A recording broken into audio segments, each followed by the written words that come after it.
tools to get yourself free.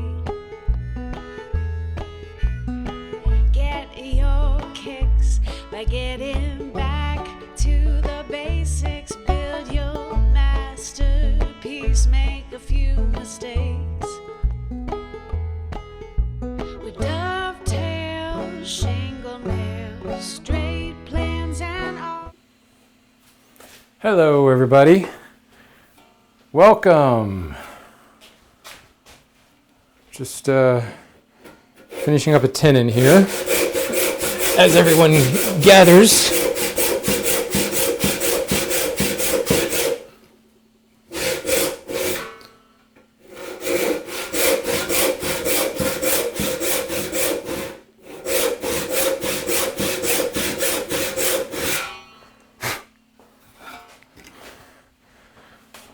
How's my sound right now?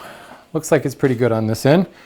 Talking rabbet planes today, so by all means, if you have questions, let me know. Put them in the chat room. I'm gonna basically address the types of rabbet planes you might run into, some basic setup and some basic usage, and then leave the rest of this to questions, whatever time we have left, questions that come up along the way, certainly. So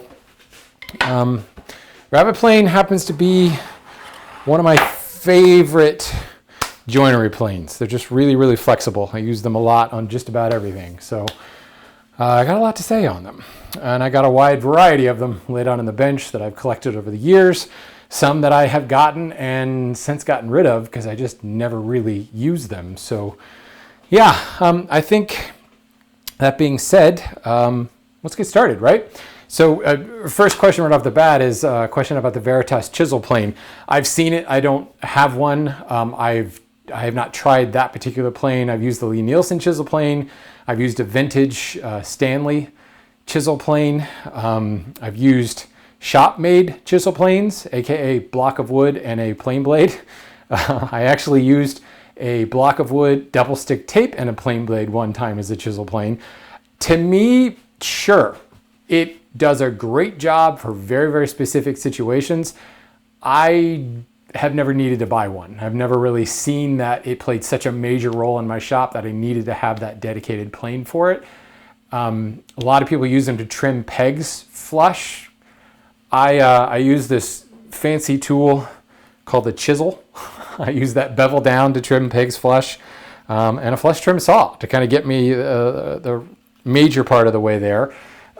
If I am ever planing a surface or paring a surface and into an inside corner, case in point, this particular case, there is a step right here. The case wall comes down and steps back to make room for the clamshell doors. And working this face that the hinge is mounted on right into the inside corner was a perfect example for a chisel plane. Didn't have one at the time, so I used that fancy chisel tool again, and it worked just fine. So again, there's always seems to be a use case where if that use case comes up time and time again, the chisel plane can be quite effective. To me, it's a superfluous tool, so I just don't have one here in the shop. So yeah, that was an easy first question. Thanks, Jeffrey.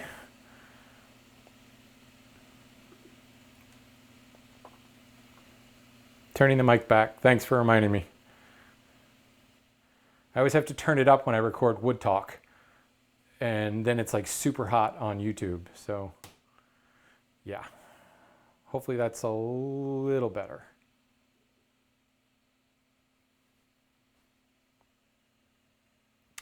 So, okay. This is my collection of rabbet planes. First thing I will say is this is not a rabbet plane. This is a shoulder plane. And I see a lot of people using this like a rabbet plane. Let's not lie. It could be used like a rabbet plane. The blade extends all the way to the sides. The walls are nice and square to the sole, so it can actually cut a rabbet. But it's much less efficient for cutting a rabbet. First of all, the blade is a low angle blade.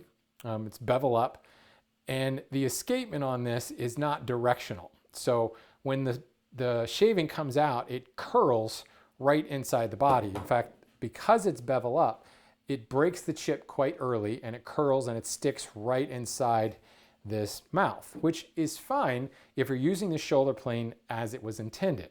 First of all, it's meant for trimming like tendon shoulders. It's meant for trimming in grain, which is why it's bedded at a low angle and it's bevel up. Works great on in grain.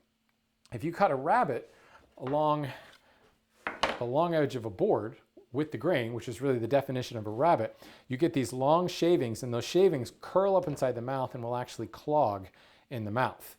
Also, these tend to have a very, very tight mouth, which can also cause some clogging, or you have to take really, really light shavings, and it takes just a long time to make that rabbet. In the end, again, these will work, but they're super heavy. This is a Veritas model, and this is the large Veritas model. It's really kind of cumbersome to use. It's quite a bit slower than a dedicated rabbet plane. I've kept it around. I rarely use it. In fact, I've often talked about how I don't like shoulder planes. This is a remnant of probably 9 years ago when I originally bought this. Every now and then I find a use for it. It's great for trimming in grain, so I do keep it in my tool cabinet, but it is not a rabbet plane. Certainly it can be pressed into service as a rabbet plane if you have nothing else, but once you start using a dedicated rabbet plane, you will see that there's a pretty big difference. Next is the rabbeting block plane. Also, a tool that certainly the blade comes all the way up to the edge, and it could be used to cut a rabbet, but it is a royal pain in the butt to use to cut rabbets. Why is that? Well, because it's so wide. It's a block plane, so it's very small, doesn't have a lot of mass to it, and if I am using it to cut a rabbet, last session I started this rabbet just using on a knife line. Well, if it's a case rabbet and you're putting like a 1/2 inch panel or a 1/4 inch panel into the back, and you've got this tiny little rabbet, the width of it makes it very tippy. It's very difficult to use. Your hands, because it's a block plane and it nestles in the palm of your hand, it's down very close to the work. You end up like dragging your knuckles on the bench surface. It's really quite awkward to use this as a rabbeting plane. What I actually find this rabbet block plane is better for is joinery. This is a good plane for trimming tendon cheeks, possibly trimming tendon shoulders, but again, that's really where the shoulder plane is designed to do its work. It can work in smaller rabbets or even wider rabbets, but the problem with wider rabbets is that's a lot of material to remove. So if I was taking a rabbet that was close to the width of this plane, you'll find that it's very difficult to remove that because there's just so little mass in this and because it's so low to the work. You really don't have a lot of leverage. So you have to set it for a very, very light cut. So again, great plane to have around. I suppose if you were to have only one block plane, this is the most utilitarian one, the most that can do the most. I love, actually, if I do grooves, I use this guy to break the walls on the groove. So if I've got a groove cut, I've actually got a groove starting to form here. And these arises on these grooves can be quite sharp, especially if you're dealing with like drawer sides and things like that. Come along with this guy and actually knocking off those arises, rounding them slightly so that a panel can slip in a little bit easier so that you don't end up splintering those edges. I use this plane for that all the time. But cutting rabbets, not so much. Again, bedded at a low angle, not really even a smaller area for escapement here. If you're cutting right on the edge, a shaving will often get clogged there. So this is really a joinery plane for shorter work. And again, I use it for trimming tendon cheeks more than anything. So as we get into rabbet planes, well, since we're talking modern planes, let's just start with this guy. This is the Veritas rabbet plane. One might actually call it a moving Fillister plane because it does have a fence on it, you know, a moving fence. The Veritas one is particularly nice because it's got this collet locking mechanism. It keeps it all very, very square. The blade is set at a skewed angle, so it cuts really well across the grain as well as with the grain. Has an integral depth stop, and it has a scoring blade or a nicker blade that can score the grain ahead of the cut. So if you are making a cross grain cut, that will help to sever the fibers and make things a little bit easier for the cross grain. I will say that the nicker I think is highly overstated in these planes, not just this Veritas plane, but any cross grain plane. The nicker doesn't do nearly as much as a lot of people think, and I find that you can still end up getting some splintering. If you need a perfectly beautiful cross-grain shoulder, you're better off using a marking knife and pre-scoring it that way a little bit deeper. The nicker will certainly help remove some of the fibers along the way as you're already cutting, but starting with no knife line and just relying upon the nicker to do that is a bit of a fool's errand, and you'll oftentimes end up with splintering. So I really don't count on these much at all. In fact, the nicker blades on my rabbeting block plane, I've actually rotated them up out of the way. I just don't even rely on them. It's labeled as a feature. Sure, it's a feature, but I find it to be an ineffective feature. Depth stops. Great feature, but also very easy to fool a depth stop. The Stanley combination planes and actually the new Veritas combination plane have a longer depth stop, which is actually a really nice thing. These tiny little depth stops, and I've got the same kind of depth stop on this wooden moving Fillister. This is a modern made Fillister because it's a left-handed model. You'll never find a left-handed Fillister in a vintage plane. This is made by Phil Edwards of Philly Planes in the UK. But both of these have a pretty small depth stop, and it's real easy to rock away from that depth stop and to fool it, to cut beyond whatever depth is set on that stop. So I view the depth stop on the plane as merely a suggestion. It's not something that I'm going to trust implicitly, and when I do use this plane or this moving Fillister, it's generally when I've got multiple rabbets to cut on multiple parts. So I can set everything, dial in the fence, the depth stop, and everything, and just repeat the cut and basically skip the layout. If I had to cut a rabbet on 7 of these parts, I would lay it out on the first one. I would use my layout to set my fence, set my depth stop, and then I would just basically move from one board to the next without doing any further layout. It's very effective for that because of that fence. And the depth stop acts as kind of that heads up moment. As you get close or as you're planing, you can look at the depth stop in relation to the board and say, okay, I need to check on my work. But I rarely will use it until the plane stops cutting. Sometimes what happens is it will stop, well, not sometimes, most of the time it happens, it will stop cutting on the far side of the cut. Because when I execute a rabbet, I will start on the far side, make a short pass, and kind of work my way back along the board.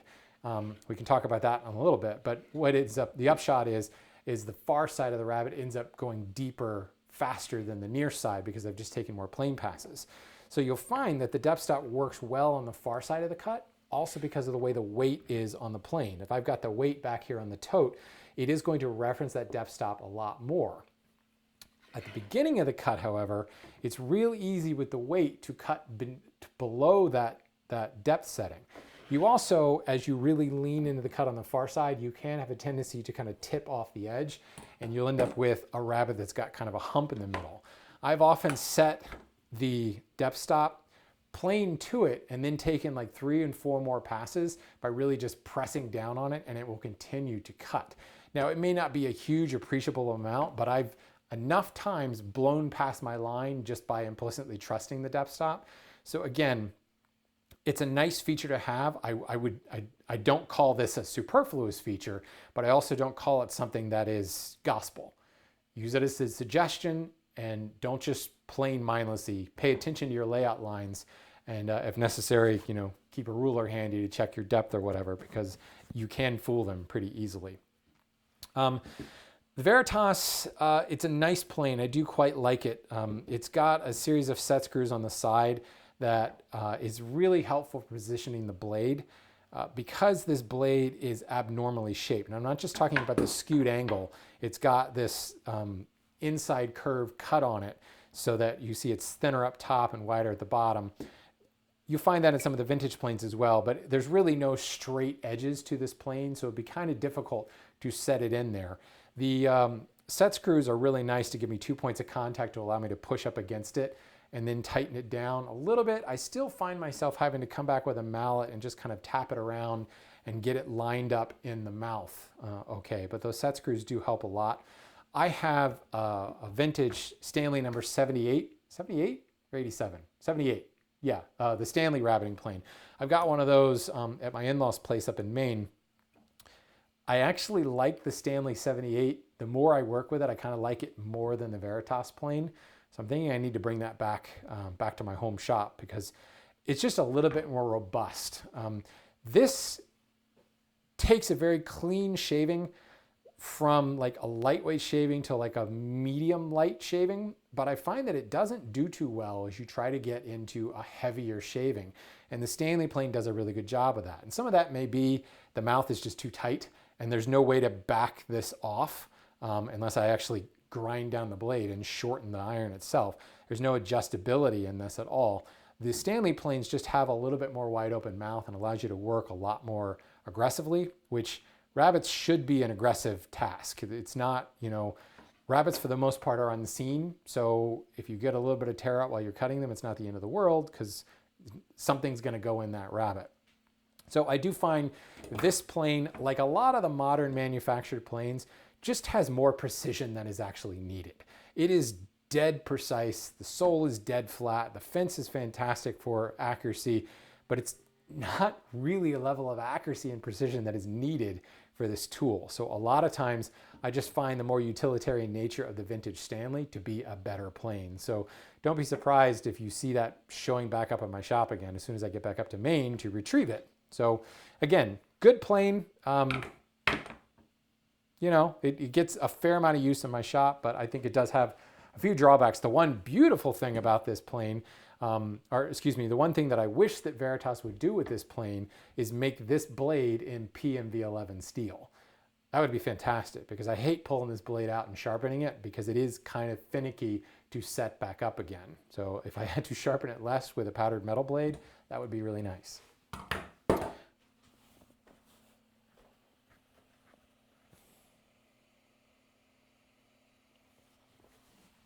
Okay, just wanted to check the chat room before I got too far away. I was doing office hours for Henschel School apprentices. It was basically another live session that I do every month, and I had the wrong camera on for like 10 minutes. So I'm trying to be more cognizant of what's going on in the chat room so that I don't do that again. This plane, this is a traditional moving Fillister plane. I've had several of these in vintage models. They are lovely planes to work with, but they can be really beat up. If you can find a vintage one that's in really good shape, grab it. But oftentimes the depth stop and the adjuster for the depth stop is kind of wonky. The nicker blade is missing, or the wedge for the nicker blade is missing. All things that you could make in your own shop. But I also find that the irons, it's like they've been ground by a beaver or something. They need serious work on the iron. You've got to realign the skew angle, realign the bevel angle. And oftentimes these adjusters tend to get really stripped. Some of the cheaper versions of the vintage planes are just, a wooden sole. Some of them are nicer and they have brass inlaid into them. But there's a lot of moving parts in a moving Fillister that can go wrong and can get beat up over the course of several hundred years. So the two vintage wooden Phillisters I had in the past just were a pain to work with. I could never get the setting to hold. The fence was always shifting on me. I think it was for my birthday, I think when I turned 35 or something like that, I treated myself to one of these from Phil Edwards, and it's just beautiful. That and the fact that because I was buying in a modern plane, I could specify and have him make it left-handed. So when I'm working on this side of the bench, this actually works pretty well. Although that is overstated a bit. Being able to work both left-handed and right-handed is a very nice advantage in the hand tool world. So don't get too caught up in that. It's pretty easy to switch directions, especially with something like a Rabbet plane when it's got a fence and everything in place. But this nicker is a full-on blade. It's not a little wheel. It's not like a spoked wheel like you find on Stanley combination planes, 45s and 55s, or the wheel gauges you find on the Veritas. This is a full-on blade, and this will cut a really clean line, but it'll also cut a much deeper line. Right now it's set to cut out of the way because the last time I was using this, I was actually cutting long grain rabbets. But you can knock this blade down and it will actually score very deeply, like 1/8 of an inch deep if you really want it to. And that I do actually trust to give me a clean cross grain cut. To be honest, just out of habit, I oftentimes come in with a knife beforehand just in laying things out.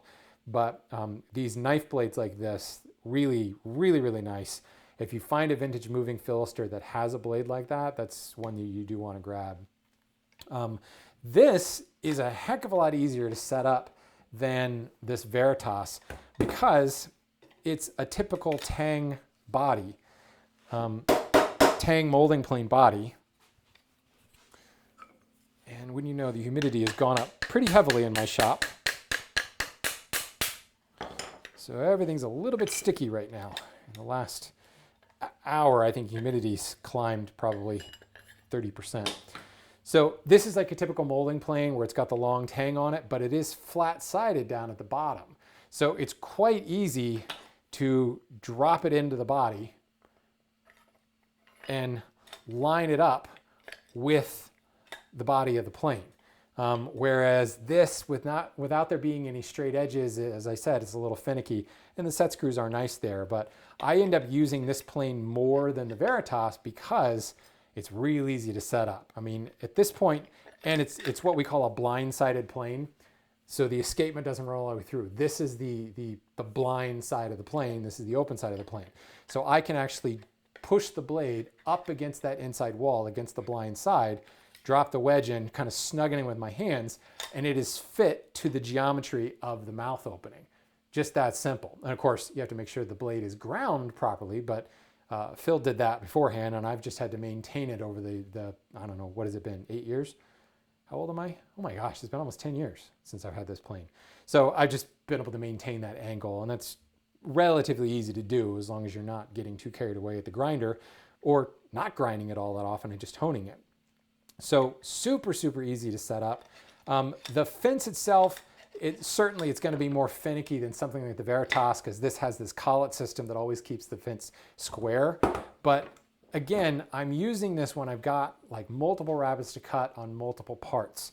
So what I end up doing is laying out a rabbet. Get a couple dogs up here.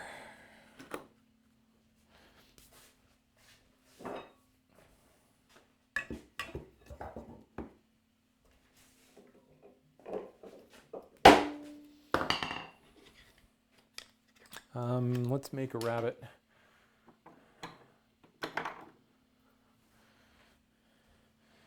So, let me get a gauge. I will figure out what I want my rabbet to be set to.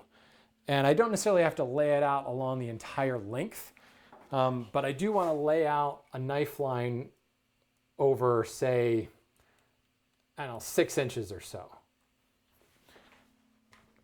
So if I'm going to set it to this width, I'll grab my gauge and lay out the knife line there. And then I come up with a plane, set it relatively close. Oops, I didn't fasten that wedge, did I? So just pinching it in place, this is adjusted with a screwdriver. I won't really tighten it down, just kind of cinch it into place. The other thing I can say is when the fence is moved into place, it does actually block the blade from protruding too far. Now it's protruding far enough that it'll take a heavy cut, but it's also nice when the fence is there, the blade actually won't come out. It won't fall out. So let's set this in again. Set the wedge that time.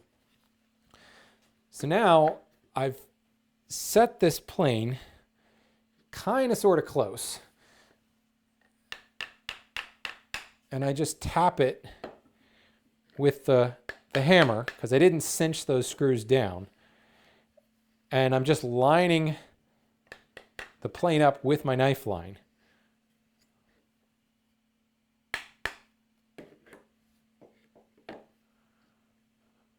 There we go.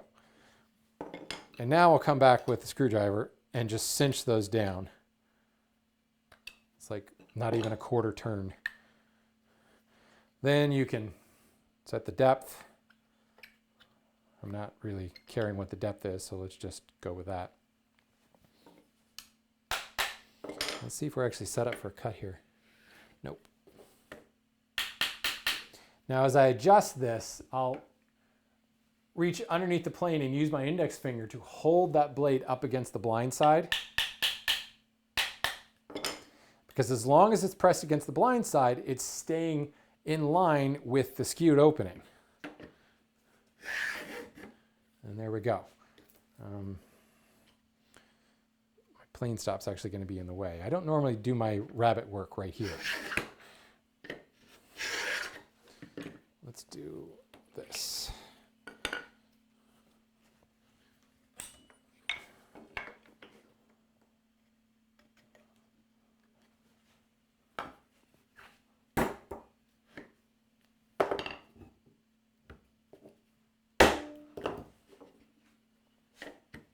So as I said before, when I cut this, and this goes with a plow plane or a rabbet plane, I will start on the far side.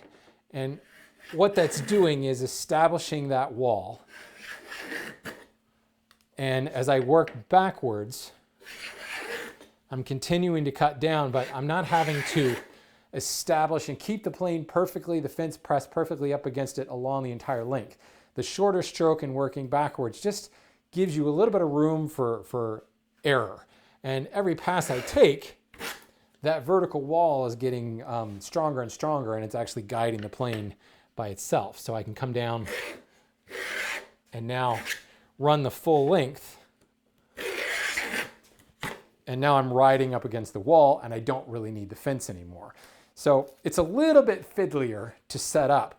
But as I said, it's just a matter of lining it up by eye. And if you're really, I don't know, anxious or whatever, you can stay even a little bit away from your line, and then you can come back and, well, here, shoulder planes are good for this. Turn the shoulder plane on its side and refine that vertical wall. What I often do is use a regular wooden rabbet plane for that if I need to. It's just an extra way to refine that vertical wall. Now, before I move on to the rest of the planes, somebody in the chat room may have already said this, but yep, sure enough, is the blade supposed to stick out against the shoulder? This plane does this for you. Again, and this is not just Phil Edwards and his genius. This is how a moving Fillister plane is set up. The point of the skew, so again, the skew angle is running back this way. Let me put a little bit more light here. So the long point of the blade is on the inside shoulder, the face of the plane that's going up against the shoulder of the rabbet. That point should be proud of the face of the plane by a tiny amount. The amount, I don't know, a gnat's whisker, 64th of an inch. Technically, it could be as proud, it could be quite proud. It could be a 16th, it could be an 1/8 of an inch proud, because this surface of the plane, it's not really a reference surface. The fence is what's referencing the position of the blade. We're not really pressing this face up against anything. You can later, certainly as you start cutting down, but if this blade is not proud of the body, what will end up happening is the whole plane will start to be pressed out away from the shoulder. And this is often represented by kind of this little miniature little stair step pattern. And what happens is it looks like the vertical wall of the rabbet is kind of sloping out. And it's actually tiny little stair steps. With each successive pass, you're pushed out, a hair's width, and you make another pass. And then you're pushed out another hair's width, and you make another pass. And each pass is going deeper, but it's also going out a little bit. So you get that little stair step pattern. The blade has to be proud in order to cut right into that inside corner, clearing dust out of the way. The pressure of the blade itself is pressing up against that wall. It's not cutting the wall. So I shouldn't say you can set the blade as far out as you want. You could actually set it too far, and you could almost be cutting the inside wall. Some of that can also be an error in how the blade is sharpened. This face is not sharp. This face is not meant to cut. The point is meant to cut, but only right down to the point. So as it's cutting into the inside wall, it's almost, what's the best way to describe this? It's almost like it's undercutting the shaving a little bit, and it's freeing that shaving from the inside wall.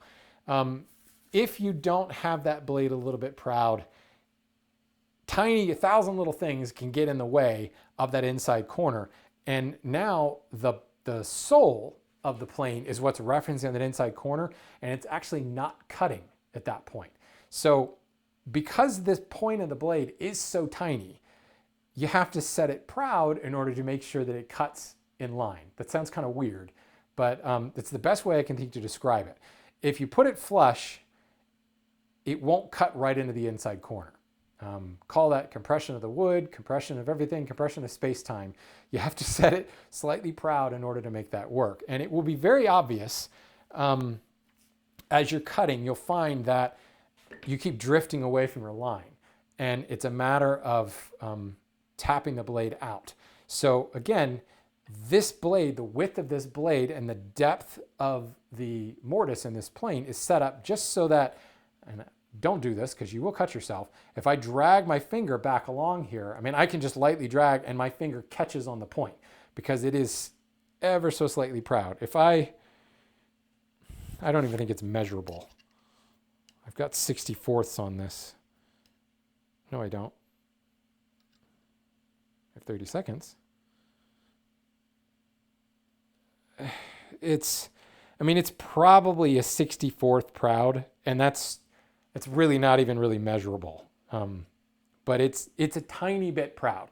Again, set by the plane itself, which is another reason that this is a great plane, and a lot of moving Fillisters are great planes because it does all that for you. The Veritas plane, technically you can set the set screws to help dial that in as well, but I've got the same thing going on here. I don't know if I can even get close enough to make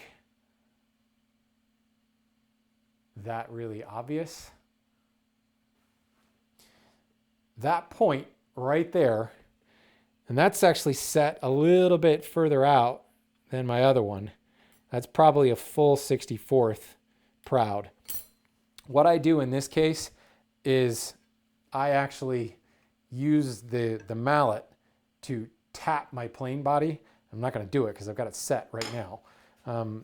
And if this plane especially, I find if you've got it set too proud, too far out, you will, as you're cutting, as you're working with this, you'll see the shaving come out the side, but then you also see this little like angel hair pasta, spaghetti string coming out. I just mixed pasta types. You see capellini strings coming out the side. So there'll be the regular wide shaving and then that little tiny skinny shaving that's actually, a lot of times what happens is it comes out this side of the blade and it sticks up underneath the depth gauge. But regardless, there's two shavings, big wide one and one skinny little one. That skinny little one is actually the blade cutting into this vertical wall. And it will actually, you'll find that it will start to move that wall back. Now, ideally, with the fence set in place, the fence is restraining the plane from moving inwards. So that really should only happen maybe a couple of passes. So, it may not be the end of the world. You might widen your rabbet by, a 1/16 of an inch. And it may not be a problem, but it also may be a problem. So do recognize that all of these rabbet planes, in order to cut right into the inside corner, and anybody in the chat room who can explain that better than when I just horribly botched the explanation of it, any plane that you want to cut right into the inside corner needs to be proud. And if you look at a rabbet plane, if you look at a shoulder plane, these blades are designed to be wider than the sole itself. This blade is a tiny bit wider than the sole. And in that way, the shoulder plane, even though it looks ambidextrous, the shoulder plane can be set to cut one direction over another. This shoulder plane, the blade is proud of this surface because I'm usually planing in this direction on the left-handed direction. Now, the blade is flush on the other side, and trimming tenon shoulders is kind of a different operation. It will still cut just fine because you're not actually cutting against the tenon cheek. But if I wanted to cut a rabbet with this, and if this wasn't proud like that, I would get that stair-step pattern as well. Happens with every single rabbet plane, so it's important that you recognize that.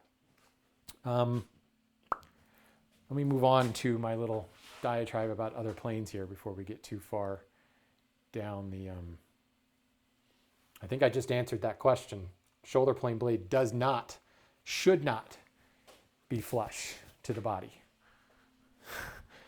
But good timing, Tom. Again, it's the same deal. Somebody explained, it might have been Christopher Schwartz at one point, was explaining why this was the case. And even then, it wasn't like, oh, that's why. I mean, it's like little points of pressure, dust, things like that that get in the way and prevent that from cutting. But if I wanted to cut right up against the wall of a rabbet, it wouldn't work. If I wanted to cut right up against a tenon even, you will find that having it slightly proud is a big deal. And again, Lee Nielsen planes, what's it called? Rockler's bench dog planes, Wood River planes, Lee Nielsen planes, Stanley shoulder planes. The blade is wider than the body, just by a tiny bit. And I've often seen people who didn't know any better, they got it and they grind it down so that it's flush, and then the plane doesn't work as well. Shoulder planes will work okay if it's flush, but it definitely is going to work better if what you're doing is making it flush on, it's not a blind side, but the far side of the plane. It is flush over here on this side. It is not flush. And if I move my finger back and forth, we'll have a Roy Underhill moment real fast here, and you will see that it's not flush. Painting the bench red. So, moving on. Wooden rabbet planes have quickly become my favorite tool in the shop. And one of the reasons that my Stanley 78 ended up in Maine is because I use these guys all the time, practically. They have ended up supplanting my moving Fillister, both my Veritas and my Philly planes moving Fillister, with the exception, like I said, if I ever have a lot of repetitive work. I did a chest of drawers recently, and I needed to cut rabbets on 22 parts. This was great for that. It took, it basically set up, turn on the music up loud, and just zone out for an hour as I cut a whole bunch of rabbets. Most of the work I'm doing, it's a one-off instance where I've got to cut a rabbet, maybe 2 times on the back of a case.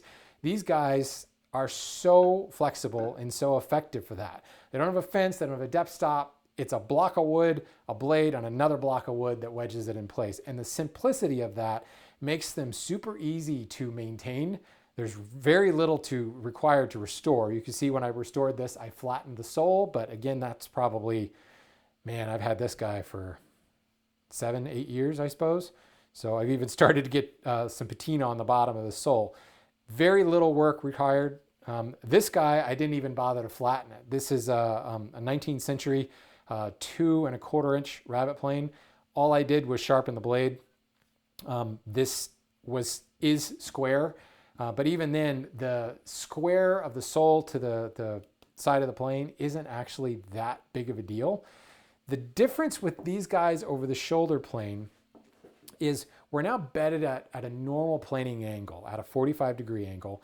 The blade is beveled down, and you can see this conical escapement is directional.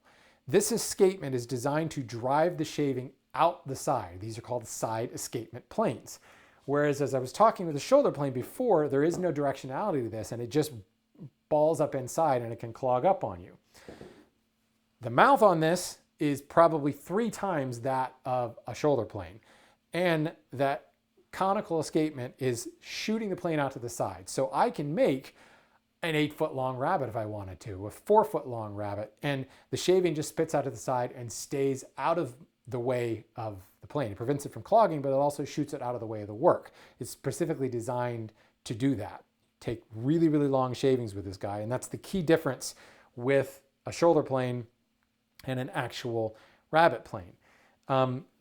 This Matt Bickford, this is a modern rabbet plane. This is, I find, to be a much more precise rabbet plane because I really use this guy for the initial work on moldings. If I'm sticking moldings, this is the guy that I use. It's got a boxed corner, so it's really, really sharp. That technique I showed last week about starting on a knife line, I think this was actually the plane that I used for that. Fantastic for that. It also is not skewed. The skew angle or lack of skew angle can actually drive the plane one way or another. The physics of this blade, with it being at a skewed angle, means that as I am pushing, the long point is over here, as I'm pushing, it's going to want to drive the plane towards the long point of that skew. So that can be great if I'm cutting a rabbet where the wall of the rabbet is right up here. And that's really what you should be doing. The long point of the skew goes up against the inside wall of the rabbet. And as I'm cutting, it's pulling the plane tight up against that rabbet wall, which is really, really nice. So once you get that rabbet wall established, there's even less need for a fence. In the instance of these guys, a lot of times I'm starting on a knife line and I don't want any directionality to pull it away into that knife line or away from the knife line. I want a straight blade that I can actually have a little bit more control over, and the physics of the blade, the wedge action, is not pulling the plane one way or another. So it's a minor issue, but you find that rabbet planes that are used specifically for like sticking tend to be straight bladed. These are rarer. It's hard to find these in vintage models. They are out there, but you can find them. This is another version made by Time Warp Toolworks. It's actually a laminated plane, just a more economical version of the Bickford plane. Both very effective for starting up moldings. This guy I bought originally to do wide rabbets for like, what are they called? Breadboard ends. So wide breadboard ends, great for that purpose. Anytime that I've run into particularly wide rabbets, this is really useful. This is the one that gets used for just about everything. Sometimes I true tenon cheeks with this. I cut pretty much all my rabbets with this. There have been a couple of occasions where I wanted something really skinny, and Josh Clark over at Hyper Kitten came through for me and actually found this 1/2-inch rabbet. He said he'd never actually seen one before, and I got real lucky that we had it. But I've used this on a fair number of occasions where I've had to cut really, really skinny rabbets, because as I said earlier, with the rabbeting block plane, it can be tippy if it's only cutting 1/2 inch wide and you've got all this plane hanging over the edge. Same thing would apply if I was cutting a rabbet that was 1/2 inch wide with this 2.5-inch guy. It's pretty hard to keep the floor of that rabbet from not sloping down, because the weight of the plane is dragging off the edge and doing that, which is why we end up having multiple sizes, so that the closer you can get to the size, the more accurate you're going to be. But and the reason that this one gets used a lot, this one gets used for really, really small stuff.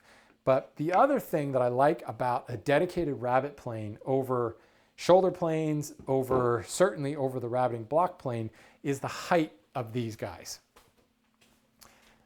They're quite easy to maintain square. And I know a lot of people will struggle with rabbets because they have that sloping wall. The floor of the rabbet is sloping off towards one side.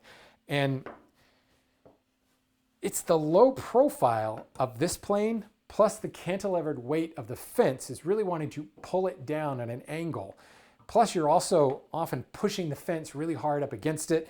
And just how I use this plane is I will put my fingers on the fence and push the fence against the work, set a finger on top, or sometimes even wrap it entirely under the plane itself. And all of that is the biomechanics of that is all twisting the plane and pulling the plane downwards, which will naturally create that sloping wall. You can learn to overcome that just with a little bit of practice. This plane, however, is really designed to be worked with your thumb on top and your fingers underneath. I will often set my fingers so that they are straddling the blade. So I've got an index finger in front of the blade and the rest of the fingers behind the blade, or sometimes 2 and 2, but my thumb is on top. And this allows me to kind of feel vertical a lot more. As I push because this rabbet's already started, as I push it up against that inside wall, I can feel if I'm leaning down one angle or leaning in. This, especially as I lean in, the whole plane feels very, very tippy. When the sole is seated here, it registers really cleanly against the wood. And you can keep a nice vertical aspect to this. Because the plane is taller, it's easier to feel that imbalance. It's the same thing that happens with back saws.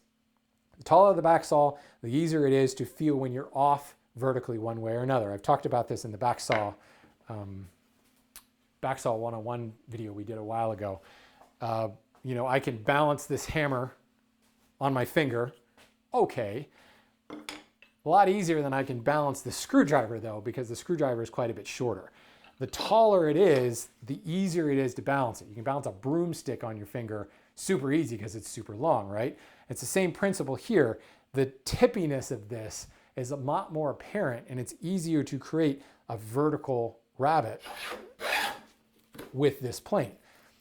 Plus, because I've got finger on the top and the bottom, it's also really easy to make tiny adjustments one way or another to dial in my rabbet. I've made a couple of passes. I grab a square and I come in and I check and I go, you know, you're leaning in one way, you're leaning out the other way. It's really easy to just kind of tweak it a little bit to the right, make a pass, check it again, tweak it a little bit to the left, make a pass, and kind of dial that in. When you get it square, the plane will want to register really cleanly. It kind of clicks into place, and it's real easy to maintain the square. Now the other thing, you notice this plane is quite a bit louder because this sucker's is set up to work. This takes a big heavy shaving, and again, that's the big difference. These planes are designed to take a heavier shaving, so they've got a big wide open mouth, and they will blow through a rabbet. You know, quarter-inch rabbet is a couple of passes and you're good to go. The one thing I will say with these fenceless guys, we talked last week about how I started it on a knife line. So if you haven't seen that, go check out my hand tool shortcut video, and it's the last thing in that video is starting on a knife line. When you're just getting started with these planes, I do find that a lot of people talk about trailing your fingers under the plane because they can act like a fence. So my fingers, when I do this work, are under the plane, but they're also touching the side of the board. So they're running along the side of the board, and you can kind of use that as a fence to hold it in place. You know, the same way that we come in and we mark a line using your finger as a fence to mark a parallel line all the way down the board. It's the same principle, but as you know, you can get a little bit of variation there. The more you press your fingers into this, though, there's also the more chance that you're going to run your fingers into the blade. I've drawn blood a few times, just keep my finger so close to the blade, or running along this nice sharp arris. This is cherry. You know, there's certainly woods that are worse for this, but you can cut yourself pretty badly on this arris. But the one issue that I find when you're first using these is often you'll get that little stair step thing right back on the far side of the rabbet. Let me zoom out a little. Because as you're making this cut, you come down the end of the board and you're your body is quite extended. And what happens is you tend to peel off this way, or the pressure that you're applying up against the vertical wall is not quite as strong, and the plane can sometimes just peel away because of just body mechanics. You know, I've got my arm is extended. This arm, my right arm is extended, and it's wanting, in order to go further, it has to my body has to rotate. If you move your feet, that's not going to be a problem. But, you know, a lot of us get lazy, and the longer the rabbet is, the less you may be walking along the plane, walking along as you make that pass. A short one like this, we all tend to just kind of plant our feet and just rely on momentum to do that. But even the momentum at the very end, and I've got just a tiny, tiny little stair step down here because that's what's happened. I planted my feet and my body is rotating as I come to the end. The great news is this plane, no fence, no depth stop, flip it on its side, and that's gone. You know, I removed that stair step, the whole thing is gone, we're good to go. That's not true, there's a little bit left there, but really, really flexible to just turn it on its side and plane like that. These do work the other way around. So we put the long point of the skew up against the wall, but you'll notice I've been planing left-handed, right? Planing left-handed, which means the long point of the skew is on the outside. This plane happens to be, the blade happens to be wide enough that I can have both sides protruding at the same time, but that also will attribute a little bit to that plane wanting to pull away, because as I said, the long point is over here, so it's wanting to pull the plane ever so slightly that way. So that can happen. Just one key point, you can be ambidextrous with these planes. It doesn't have to be that long point is up against the wall. It just makes it a little bit easier. If I were to turn around and plane, and I do that quite often, I really wouldn't have that problem as much because the plane, the physics want to pull that tight up against the wall. So that's the long-winded version of Rabbet planes. Oh wait, I do have one more. One little oddity. This boy, one might call this a coachman plane, I suppose. It's a Rabbet plane. Could be a dado plane actually, because it has two knickers on it. But it was definitely designed to work in an inside corner, up against a wall. You'll notice the handle is angled outward. So it's really designed to get right up against something.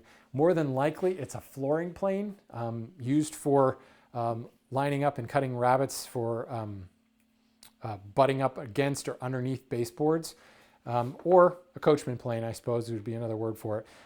This was a purchase from, again, my tool pusher of choice, Josh Clark at Hyperkitten. When I did a breadboard with this guy, it worked okay, but the limitation obviously is it's a really short plane. So the tendency to kind of create a hump, have this breadboard that was humped like this was much more obvious. Something like a smaller case, like a blanket chest, would be perfectly fine, but on like a breadboard on a dining table that could be 36 inches, this was perfect. And Josh had managed to dig this out of somewhere. It was kind of beat up. It wasn't something that he said he would normally sell because it was, without doing some restoration work on it. So I did some cleanup on it and put it back into service, and it is now my dedicated breadboard plane. I don't saw out breadboard tenons. I saw a shoulder, and then I go to town with this guy. This will decimate a shoulder really fast. It's set up to take a heavy cut. It's a skewed blade. Again, the knickers have they're the same type of aggressive blade like I have on my moving Fillister, but I really don't use them all that much because I usually have sawn my shoulder already, but this is a lovely plane. I love working with this guy. I make more breadboards just because I want to use this plane now. It's very nice to have. So there's a question in the chat room about what would you look for in a vintage wooden Rabbet. It should have a wooden body, a wooden wedge that preferably is not broken, and a blade. That's all you look for. This is why I love these planes, because there's not much to look for. If the sole is some reason out of flat, it's wood. We know how to flatten wood. And if by flattening the wood you open up the mouth a little bit more, I don't care. The mouth should be open. So in some ways they're like scrub planes that they don't have to have such a high level of precision. The bed angle is pretty easy to correct because there's very little going on inside here. The bed is just this little bit here, and that can be pretty easy to flatten out using a file if necessary. I've restored a bunch of these over the years, and I've never really had to do that much work. Usually the work that has to happen is maybe in refining the wedge itself.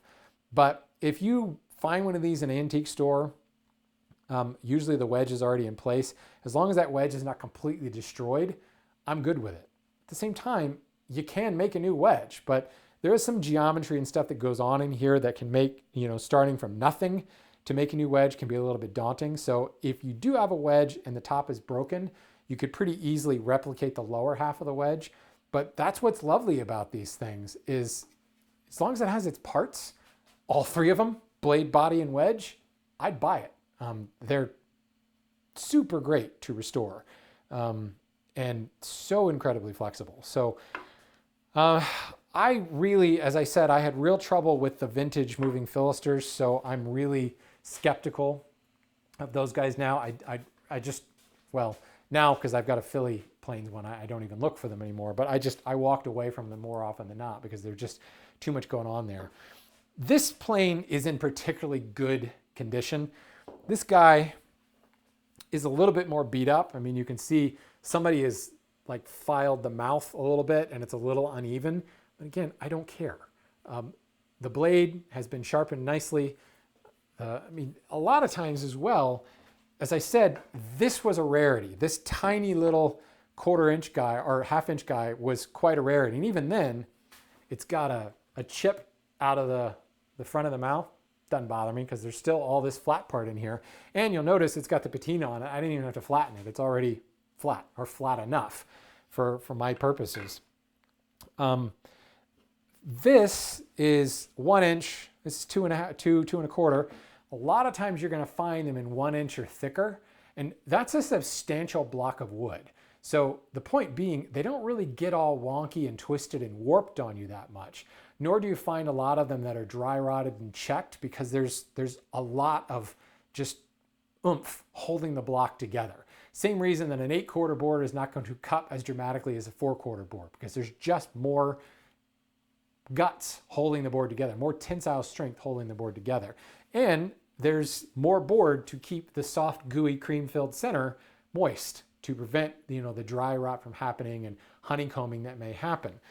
You will find moving Fillister planes, vintage moving Fillister planes, will often have dry rot or even have wormholes in them, because there's been several holes that have been pierced into this. Not only do we have the escapement, but then we drill another hole for the wedge. We drilled a hole for the depth stop. We drilled holes in the sole for the fence attachment points. So there's all kinds of places now that we're letting moisture and outside influences into the board, and they can often get dry rotted, and you can pick one up and it feels kind of rattly, and you tap on the blind side and it sounds a little like, tap, tap, thunk, thunk, tap, tap, because there's a dry spot in the middle that has allowed it to just wear away. These, because they don't have a blind side, you've cut all the way through.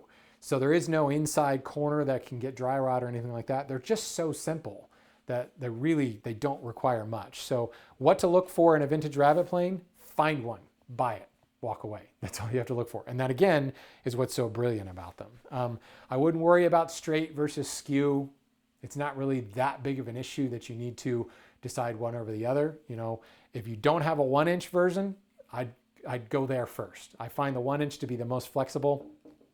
This was a bit of a specific use case situation.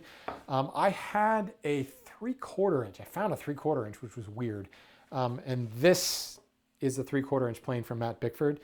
I ended up giving away the 3/4 inch because I just didn't use it. I was constantly reaching for the 1 inch. I wanted a little bit more oomph behind it. So if you can find 1 inch, 1 to 1.5 is a really good size to go for. But yeah, they're dead simple in just their very nature. So there's not a whole lot of reason to look around that much for them. So PMV11 is available for the Rabbet plane? When did that happen? See, this is what happens when you get to the point where you're good on tools. You don't look at the Lee Valley catalog anymore. You don't look at the Lee Nielsen catalog when it shows up, because usually I just get in trouble because I don't need a tool out of there, but I go, ooh, that's pretty and shiny. That's how I ended up with this Veritas shooting board plane. I didn't need a shooting board plane, but I was seduced by the beauty. I may have to go look that up. I would like to have the PMV11 for that. Any other questions?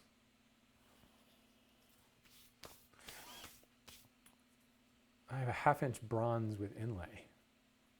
Ooh, nice, Steve. How are you, Steve? Haven't seen you in a while.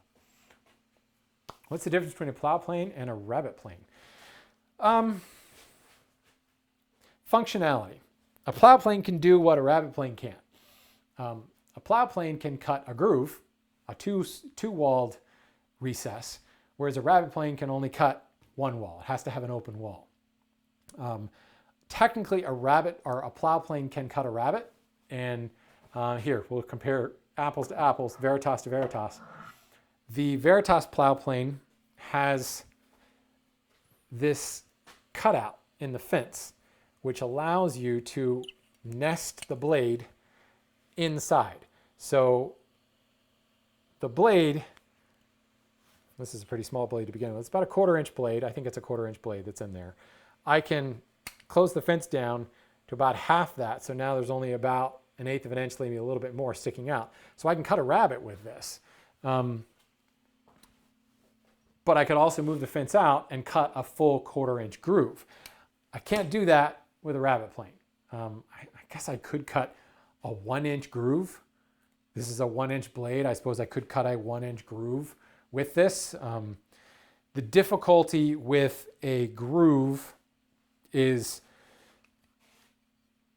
certainly precision. A fence is going to be really necessary here, because as you're cutting, both sides of this plane are engaged in the wood, or both sides of the blade are engaged in the wood. Both corners are cutting. And if there's any lateral deviation one way or another, it's going to jam something fierce. So the fence keeps it running in a linear track in relation to the edge of the board. So I could, I suppose, set up put a fence down, a wooden fence or something to run this plane up against, and I could cut a rabbet with this.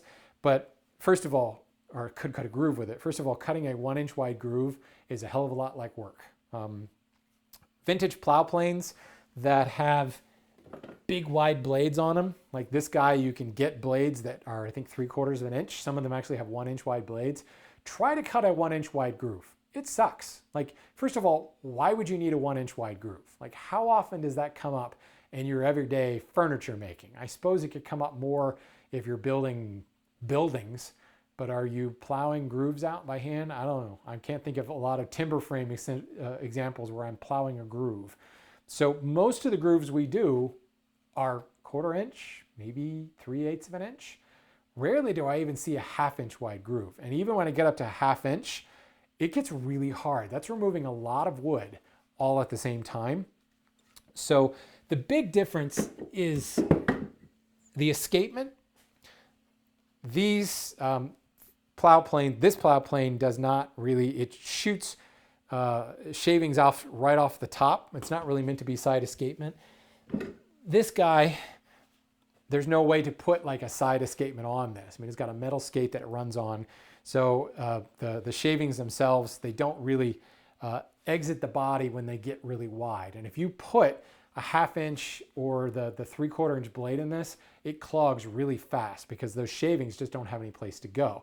1/4 inch blade, the shavings are narrow enough that they will just spit out the side okay, but the wider ones get clogged up in there all the time. So really, that's what it comes down to. A plow plane can cut a groove, whereas a rabbet plane can't really cut a groove. But in many ways, they are similar. So if we're looking at this body, I mean, this guy is all fancy and it's got screw arms and it's got a tote and everything like that.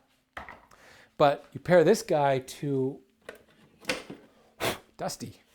This guy, essentially, the body is the same, right? I've got very similar construction. You know, ignore the fence, and this, in this case, it's got a wedged fence on it that slides in and out, but the body is still a block of wood with a wedge in the front. It does have a bronze skate that it rides on, just because there's a lot of pressure down on here. And these vintage planes have blades that have a keel, a groove in the keel, so it actually rides on the plate itself to keep that blade secure. But the wooden construction is very, very similar once you take away the tote and everything. So in a lot of ways, they can be confused. That's a particularly interesting plow plane. It's another one of my emails to Josh Clark that turned into that little find. I'm telling you, he's like my tool pimp, my pusher. Yeah, man, you need another one. You need one of these. It's rare. Okay, Josh, sure. Twist my arm.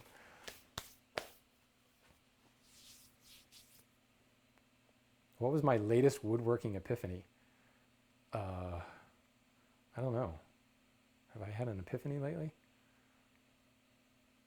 My latest woodworking epiphany is I need to stop doing less woodworking and do more woodworking, but day job kind of gets in the way of that. Just checking. Sometimes there's questions in here that aren't in all caps and I miss them, so I don't want to miss over them. But, I was going to touch on setup as a different point, but I kind of have already hit on that. Certainly showing the setup of the Fillister, and again, this Fillister is the same as any of the vintage wooden Phillisters that I've run into. That blind side is really key. This guy, again, it's a trial and error thing. The set screws will certainly help. I do find the Stanley vintage versions of this are a lot easier because in many ways they set up much like a shoulder plane, or much like one of these guys because they have square walled tanged blades. They don't have tanged blades, but they are they have straight edges on the sides. Some of them I've seen have a slightly rounded edge to them. I think the bullnose, when the duplex plane, 78, right? The front plane that cuts the bullnose sometimes will have curved edges on them. Some of the earlier ones are just straight up and down, but at least there is a straight sided section down near the bottom, and you can just very easily line that up with the walls. And then I usually will tighten it, kind of snug it down a little bit, and then tap it with a mallet. Just, couple of taps, just like that, or two, just to give it that little bit proud of the inside wall, and then I screw it down and snug it from there. Those are a lot easier to set up than this Veritas one. There's really no, I would call, process for setting this guy up. First time, I line it up so that it's flush as I can against the inside wall, but then you have to sight down the blade, or down the sole rather, and kind of line it up parallel by eye. Couple of weeks ago, I talked about doing this with a plane and using the little block of wood in my apron, this little plane setup block. So you line it up parallel by eye, and then I back the blade out and then back it forward ever so slightly so it's set up to take a light cut, and then you can run the plane down. Now this is set up to take kind of a heavier cut, so the block is definitely sticking on both sides here. If I back it out,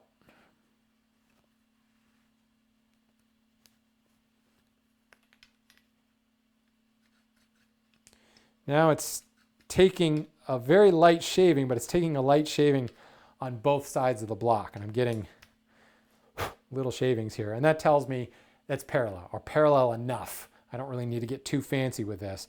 But if it's not parallel, you'll feel either it's not cutting on one side and grabbing on the other, or it's grabbing heavier on one side over the other. And because I'm just grabbing this lightly, you don't want to muscle this in. If you're muscling the block, or the block is really tall, you're down close to the blade here. So you don't want to be, being too cavalier about this. But a nice light grip will be able to demonstrate very slight differences in how much the blade is grabbing one side or another. So if it's grabbing on one side or the other, I will usually just use my same mallet to tap, on the top of the blade and just kind of finesse it into place so that it feels even. At that point, kind of just one more rotation on the lever cap just to knock it in tight. And then I bring the set screws up. But here's the other thing. These set screws can actually push the blade out of alignment. So you don't want to just crank down on these. You want to, you feel the screws are running really, really loosely until they make contact. And then it's like a smidge of a turn more just to kind of snug it up against there. But you don't want to crank this because it has the mechanical advantage. It's a simple machine, right? It's a screw, an inclined plane. It's strong enough to actually push that out of alignment. So be careful as you do that. Even with my set screws set now, there's still some play in this. There are 2 points of contact, but the 2 points of contact, here's the cutting edge down here. The 2 points of contact are way up here. So there is a fair amount. There's a longer lever below the screws that you can just with a little bit of pressure push it out of alignment with those set screws. So once you get them set, it's a matter of taking your finger directly opposite in between these two set screws and kind of pressing right there. So I've got my finger, my thumb between the two set screws and my index finger on the other side kind of directly opposite. Holding them tight, or actually what I do is across the bottom, because then I can come up and tighten this down. And again, I don't tighten it all the way down. I just snug it up. I do the block test again, and then snug it down once I've verified that I'm perfectly parallel. Because that's really the key, is it has to be parallel to the sole, or you're going to end up with rabbet floor that's sloping one way or another. You've also got to make sure that it's proud of the inside. You're going to put the vertical wall sloping. So there's just a lot of little moving parts to this, which is why, again, if I can get myself a PMV11 version of this blade, I will just have to take it out all that much less often. And if this gets dull, I'll just grab one of my other Rabbet planes, frankly, just not take it out.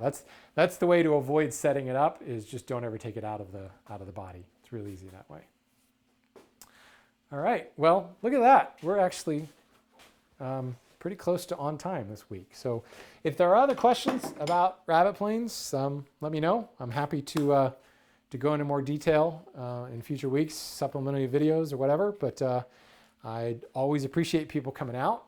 I'll close with my little plug here. I've done, in the hand tool school, I've done multiple videos on setting up rabbet planes. I've done videos on using rabbet planes in cross grain situations, long grain situations, all kinds of weird situations, other things you can use rabbet planes for. So yeah, lots of other things to use these for. That's why this is probably my favorite plane. It gets used more often than not. Talked about it all in the hand tool school. So if you're not a member, think about it. It's a lot of fun. So yeah, that's all I got this week. So thanks everybody. Thanks for coming out. Always a lot of fun to do these sessions. So I'm always appreciated when people show up. So everybody have a great Wednesday.